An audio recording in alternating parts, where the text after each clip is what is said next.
여러분 안녕하세요. 은퇴한 지 3년 된 호흡기내과 전문의 김성호입니다. 제 나이는 이제 68세이고 평생을 대학병원에서 호흡기 질환 환자들과 함께 해왔습니다. 제가 진료실에서 가장 자주 만났던 증상이 바로 만성적인 기침과 숨찬 증상이었습니다. 많은 분들이 단순히 감기 오래 가는 거 아니냐, 나이가 들어서 그렇지 뭐 하고 넘어가시지만 사실 그 속에는 폐가 점점 노화로 약해지는 과정이 숨어 있습니다. 이 부분을 놓치면 삶의 질이 급격히 떨어지고 심하면 폐렴이나 만성 폐쇄성 폐질환, 줄여서 COPD 같은 병으로 이어질 수 있습니다. 오늘은 제가 그동안 경험했던 환자분들의 사례와 함께 왜 노화가 폐를 약하게 만드는지, 그리고 우리가 생활 속에서 어떻게 관리할 수 있는지를 깊이 있게 말씀드리겠습니다. 첫 번째 환자는 72세 남성입니다. 평생 농사를 지으셨고 담배를 40년 가까이 피우셨습니다. 본인은 담배를 끊은 지 10년이 되었으니 이제는 괜찮다고 생각하셨습니다. 그런데 계속해서 아침마다 기침이 나오고 조금만 걸어도 숨이 차다고 말씀하셨습니다. 처음에는 단순히 체력이 떨어진 줄 알았는데 검사해보니 폐 기능이 정상인의 절반 수준밖에 되지 않았습니다.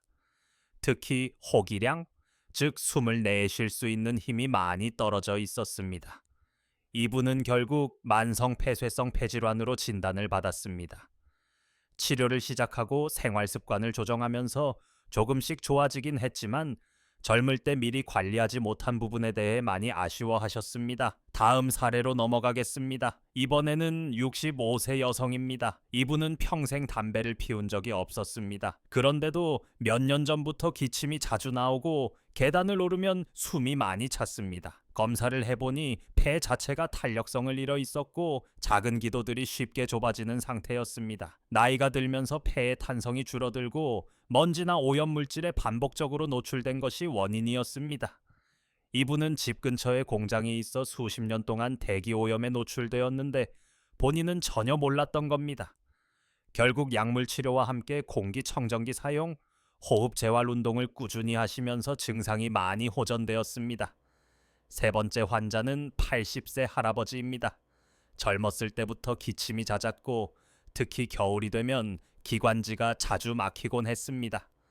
은퇴 후에는 아예 외출도 꺼려 하셨습니다. 진료실에 오셨을 때 가장 인상적이었던 것은 본인이 기침을 너무 오래 하다 보니 이젠 기침 없는 날이 없다고 말씀하신 겁니다. 오랫동안 만성기관지염이 지속되면서 폐가 점점 약해진 상태였습니다. 이분은 폐활량 측정 검사에서 예상치의 40%밖에 나오지 않았습니다. 특히 기침할 때 숨을 다 내뱉지 못하고 가슴이 답답하다는 호소가 많았습니다. 결국 산소 치료가 필요할 정도로 진행된 상태였죠. 이처럼 환자분들의 사례를 보면 폐는 나이가 들수록 자연스럽게 기능이 떨어집니다.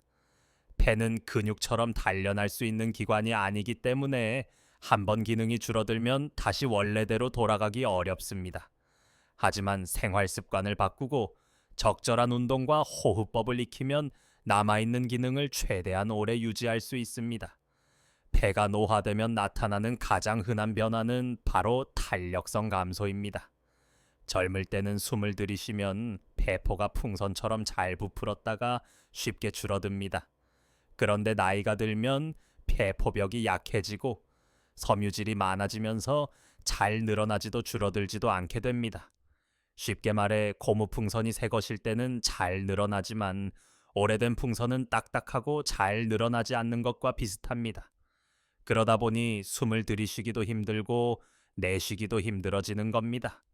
또한 기도의 점막도 약해지면서 작은 먼지나 세균이 들어와도 잘 걸러내지 못합니다.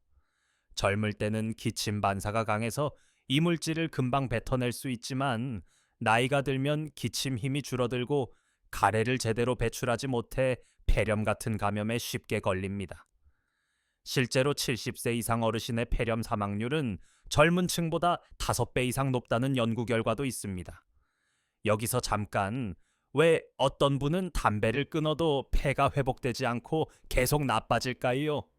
그것은 폐의 손상이 누적되었기 때문입니다.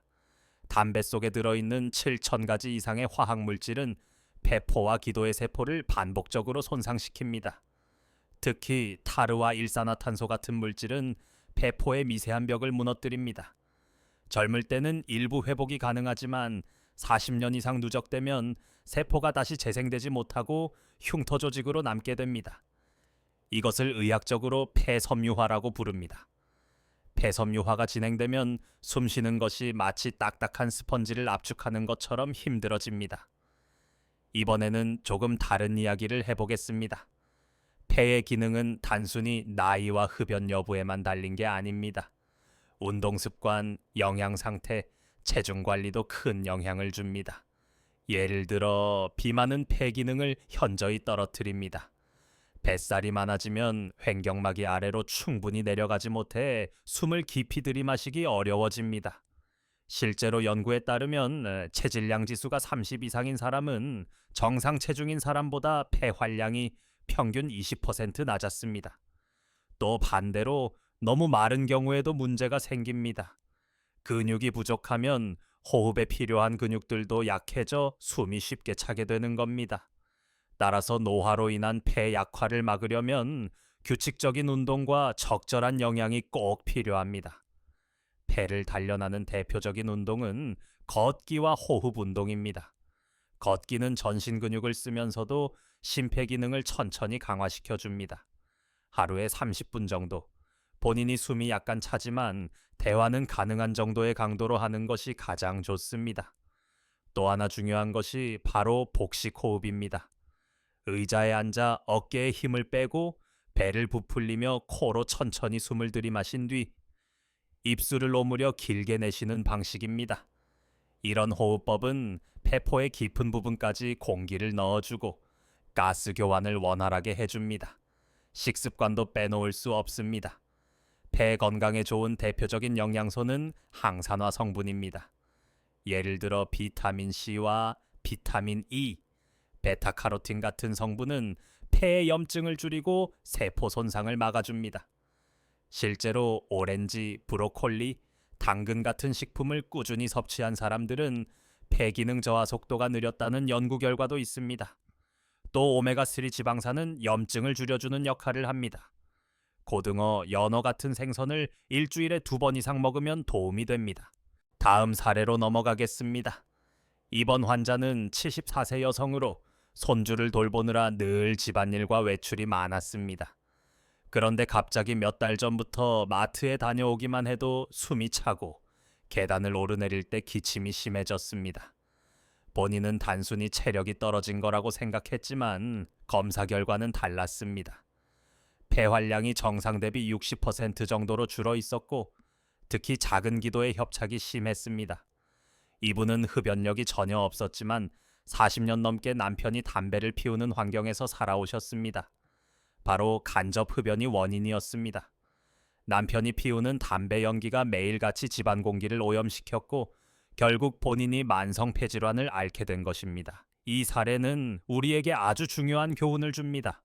본인이 직접 담배를 피우지 않아도 장기간 간접적으로 노출되면 폐 기능이 크게 손상될 수 있다는 사실입니다. 또 다른 환자는 69세 남성으로 평생 회사 생활을 하며 사무실에서 앉아 지내는 시간이 많았습니다. 운동을 거의 하지 않았고 스트레스를 술로 풀곤 했습니다. 그러다 보니 체중이 점점 늘어나 비만에 가까운 상태가 되었고 결국 숨이 차서 병원을 찾았습니다. 검사를 해보니 폐 기능 저하가 있었을 뿐 아니라 수면 무호흡증도 동반되어 있었습니다. 자는 동안 숨이 자주 끊기면서 산소 공급이 원활하지 않아 아침마다 피곤했고 낮에는 졸음이 심했습니다. 이분은 체중을 줄이고 규칙적으로 걷기 운동을 시작하면서 증상이 많이 나아졌습니다. 폐의 건강은 단순히 폐 자체만의 문제가 아니라 전신적인 생활 습관과도 깊이 연결되어 있다는 것을 보여주는 사례입니다. 폐 노화를 막기 위한 하루 루틴을 말씀드리면 아침에는 반드시 환기를 해주는 것이 좋습니다. 밤새 머물러 있던 이산화탄소와 실내 오염물질을 바깥 공기로 바꿔주어야 합니다. 그리고 가벼운 스트레칭과 함께 복식 호흡을 10분 정도 하면 폐포가 확장되면서 하루의 시작이 훨씬 가볍습니다. 점심 이후에는 가능하다면 햇볕을 쬐며 산책을 하는 것이 좋습니다.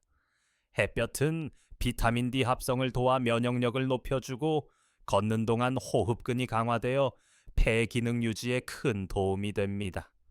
저녁에는 실내 공기를 정리하는 것이 중요합니다.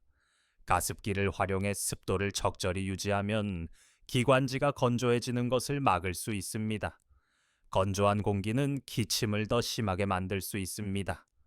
또 취침 전에는 심호흡을 하면서 긴장을 풀고 이때는 반드시 창문을 조금 열어 신선한 공기를 들이마시는 것이 좋습니다.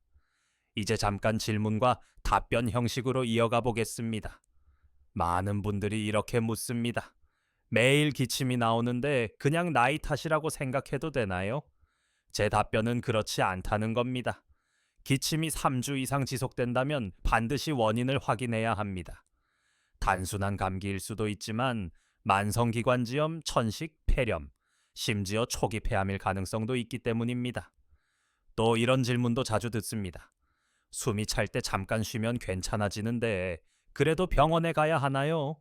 네, 가셔야 합니다. 숨이 차다는 것은 이미 폐나 심장에 부담이 있다는 신호입니다. 특히 나이가 들수록 숨이 차는 원인이 단순히 체력 저하인지 아니면 폐 질환이나 심장 질환 때문인지를 구분해야 합니다. 다른 환자분은 이렇게 물으셨습니다. 산소 치료까지 받게 되면 일상생활이 끝나는 건가요? 꼭 그렇지는 않습니다.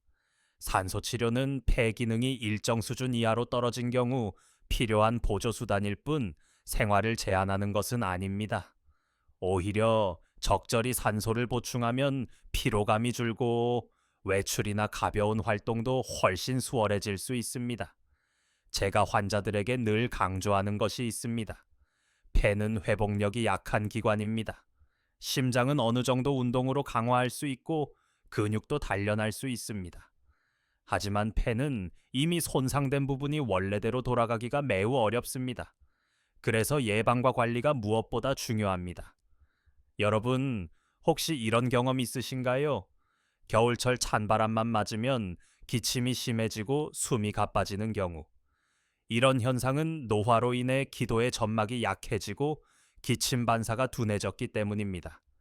예전 같으면 쉽게 넘어갔을 자극에도 몸이 더 크게 반응하는 겁니다. 그래서 겨울철에는 반드시 마스크를 착용하고 외출 후에는 따뜻한 물을 마셔 기관지를 보호하는 것이 중요합니다. 또 한 가지 중요한 점은 호흡 재활 운동입니다.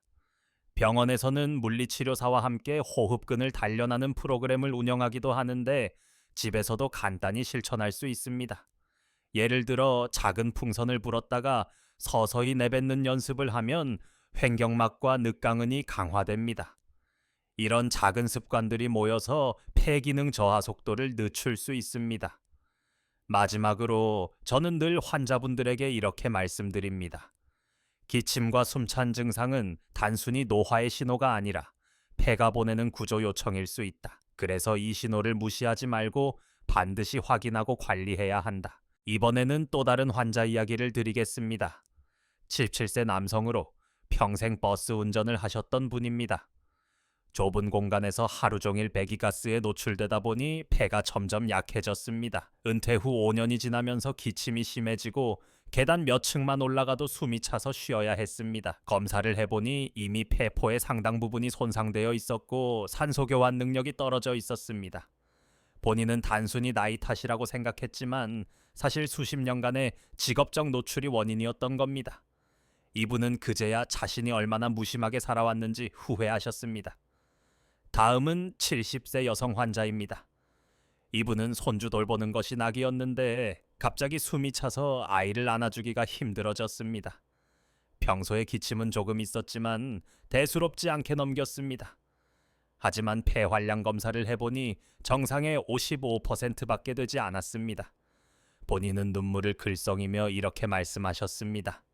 손주를 안아주지 못하는 게 이렇게 슬픈 일인 줄 몰랐다. 이처럼 폐가 약해지면 단순히 숨이 차는 문제를 넘어서 소중한 일상과 행복까지 빼앗길 수 있습니다. 이번에는 감정 몰입 사례를 하나 들려드리겠습니다. 82세 할머니가 있었습니다. 평생 시장에서 장사를 하며 열심히 살아오신 분이었습니다. 그런데 몇 년 전부터 조금만 걸어도 숨이 차고 밤마다 기침이 심해 잠을 제대로 못 이루셨습니다. 손녀가 손잡고 응급실에 모시고 오셨을 때 할머니는 이렇게 말씀하셨습니다. 나는 평생 가족을 위해 일했는데 이제는 숨조차 제대로 못 쉬는 게 너무 서럽다. 이 이야기를 들은 의료진도 모두 마음이 아팠습니다. 하지만 치료와 호흡 재활을 통해 조금씩 나아지면서 다시 손녀와 함께 산책할 수 있게 되었을 때의 환한 미소는 아직도 기억에 남습니다. 폐의 건강은 단순히 의학적인 문제가 아니라 삶의 의미와 연결된다는 것을 보여주는 장면이었습니다. 이제 자주 받는 질문 몇 가지를 정리해 드리겠습니다. 첫 번째 질문은 만성 기침이 있을 때 어떤 검사를 해야 하나요?입니다. 일반적으로 흉부 엑스레이와 폐 기능 검사를 먼저 합니다. 필요하다면 CT 촬영까지 진행해 작은 병변을 확인할 수도 있습니다. 두 번째 질문은 폐를 젊게 유지할 수 있는 방법이 있나요?입니다. 완전히 되돌릴 수는 없지만 규칙적인 유산소 운동과 호흡 운동, 그리고 항산화 식품 섭취가 노화를 늦추는 데 도움을 줍니다. 세 번째 질문은 기침이 너무 심해서 잠을 못 자는데 약에 의존해도 되나요?입니다. 단순히 기침을 억누르는 약만으로는 근본 해결이 어렵습니다. 반드시 원인을 확인한 뒤 필요할 때만 적절히 사용하는 것이 바람직합니다. 네 번째 질문은 폐가 약해지면 면역력도 떨어지나요?입니다. 그렇습니다. 폐는 외부와 가장 직접적으로 접촉하는 장기이기 때문에 폐 기능이 약해지면 감염에 취약해집니다. 특히 폐렴은 노인 사망 원인 중 상위에 있습니다. 마지막 질문은 숨이 차는 게 폐 때문인지 심장 때문인지 어떻게 구분하나요?입니다. 스스로 구분하기는 어렵습니다. 폐의 문제일 수도 있고 심장 질환일 수도 있습니다. 그래서 숨찬 증상이 반복된다면 반드시 병원에서 검사를 받아야 합니다. 오늘 이야기를 정리해 보겠습니다. 폐는 나이가 들수록 자연스럽게 약해지지만 생활 습관을 통해 그 속도를 늦출 수 있습니다. 만성기침과 숨찬 증상은 단순한 노화 신호가 아니라 폐가 보내는 중요한 경고일 수 있습니다. 담배와 미세먼지, 비만, 운동 부족 같은 요인을 피하고 규칙적으로 관리한다면 남아있는 폐 기능을 최대한 오래 지킬 수 있습니다. 여러분, 저는 평생 수많은 환자분들을 만나면서 이런 말씀을 자주 들었습니다. 숨을 제대로 쉴 수 있다는 것이 얼마나 큰 축복인지 이제야 깨달았다. 우리가 당연하게 여기던 호흡은 사실 가장 소중한 삶의 근원이었습니다. 그래서 오늘 이 영상을 보시는 여러분께 꼭 당부드리고 싶습니다. 지금부터라도 기침과 숨찬 증상을 가볍게 넘기지 마시고 내 폐가 보내는 신호에 귀 기울이시길 바랍니다. 여러분의 건강을 늘 응원합니다. 오늘도 건강 지키시길 바랍니다. 작은 실천이 큰 변화를 만듭니다.